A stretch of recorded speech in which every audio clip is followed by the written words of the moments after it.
फूला नखने दुखानी ए मजुदा बेरा मैं जानी जाना यस्ता स्याहे जर बेवफा बीता वो मैं दिल बर फूला नखने ओ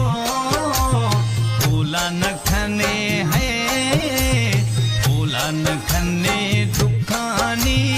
ए मजुदा बीता मैं जानी जाना यस्ता स्याहे जर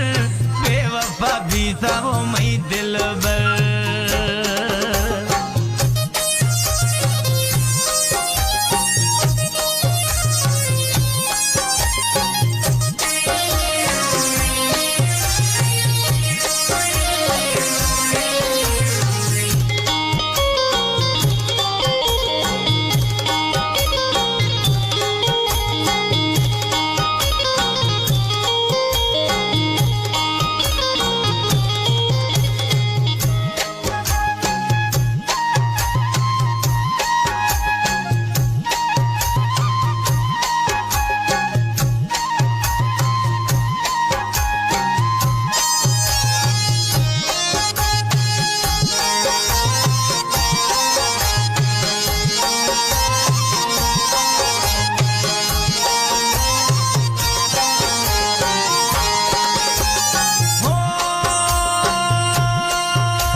मन स्यालानी बेहतर से आ बीता सफा परवाह नैनी में हालानी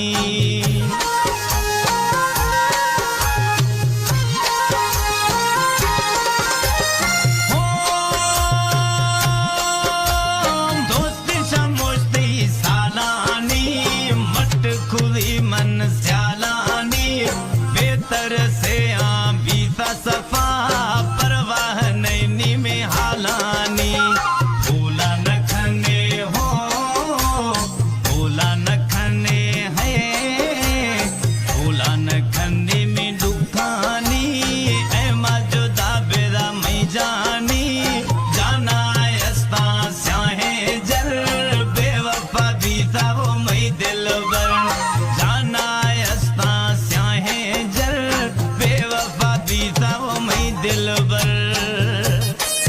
Recordist Imam Baksh Wahaba Studio.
Recordist Imam Baksh Wahaba Studio.